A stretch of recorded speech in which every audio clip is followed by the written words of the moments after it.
வணக்கம். நான் doctor Gopalakrishnan, member secretary, Tamil Nadu உறுப்பு மாற்று ஆணையம்.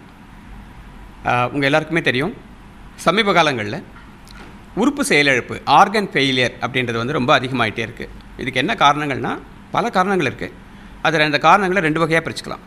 ஒன்று மாறி வரும் வாழ்வியல் சார்ந்த நோய்கள், டயபெட்டிஸ், நீரிழிவு நோய், உயர் ரத்த அழுத்தம் என்று சொல்லக்கூடிய ஹைப்பர் டென்ஷன், உடல் பருமன், ஒபெசிட்டி, இதெல்லாம் ஒரு குரூப்பாக வச்சுக்கலாம். இன்னொரு குரூப் ஆஃப் காரணங்கள்னு பார்த்திங்கன்னா என்விரான்மெண்டல் பொல்யூஷன், காற்று வழி மாசுபடுதல், ஹீட் ஸ்ட்ரெஸ், அதீதமான வெப்பம், அப்புறம் நம்ம வாழ்க்கையில் சேர்ந்து விட்ட கெமிக்கல்ஸ். ஸோ இந்த காரணங்கள்னால பல உறுப்புகளுடைய ஃபெயிலியர் அதிகமாகிட்டே வருது. இந்த உறுப்பு ஃபெயிலியர் ஏற்பட்டவங்களுக்கு கிட்னியும் லிவரையும் பொறுத்தளவில் நெருங்கிய உறவினர்கள் தானமாக கொடுக்கலாம். இருந்தாலுமே நல்ல உடல் தகுதி இருந்து மனமும் கொடுக்கக்கூடிய டோனர் கொடையாளிகளின் எண்ணிக்கை கம்மியாகிட்டே வருது. உறுப்பு தேவைப்படும் நோயாளிகள் எண்ணிக்கை அதிகமாகிட்டே வருது. So the gap between the demand and supply ரொம்ப அதிகமாகிட்டே வருது. இதுக்கு என்ன வழி அப்படின்னு கேட்டிங்கன்னா,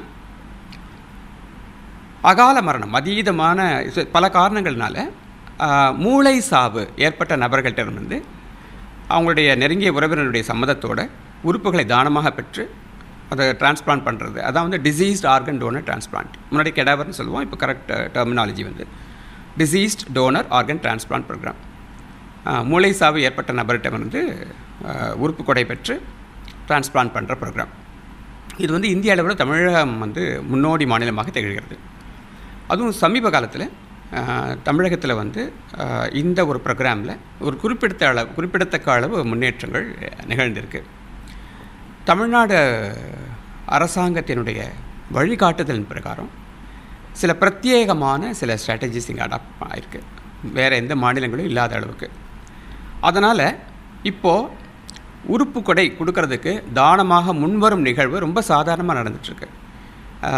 சென்னை மருத்துவக் கல்லூரி, ராஜீவ்காந்தி அரசு பொது மருத்துவமனையின் டேட்டா பிரகாரம் ஒரு 10 பிரெயின் டெத் நடந்ததுன்னா 7 குடும்பங்கள் தானாகவே, நாங்கள் இதை பற்றி கேள்விப்பட்டிருக்கோம், நாங்கள் உறுப்புகளை எடுத்துக்கோங்க, எங்கள் இவ்வளோ கஷ்டமான நேரத்தில் கூட உறுப்புகளை கொடுக்குறதுல நாங்கள் எங்களுக்கு ஒரு பெருமிதம் இருக்குது அப்படின்னு தானாகவே மனமும் கொடுக்குற நிகழ்வை பார்க்குறோம்.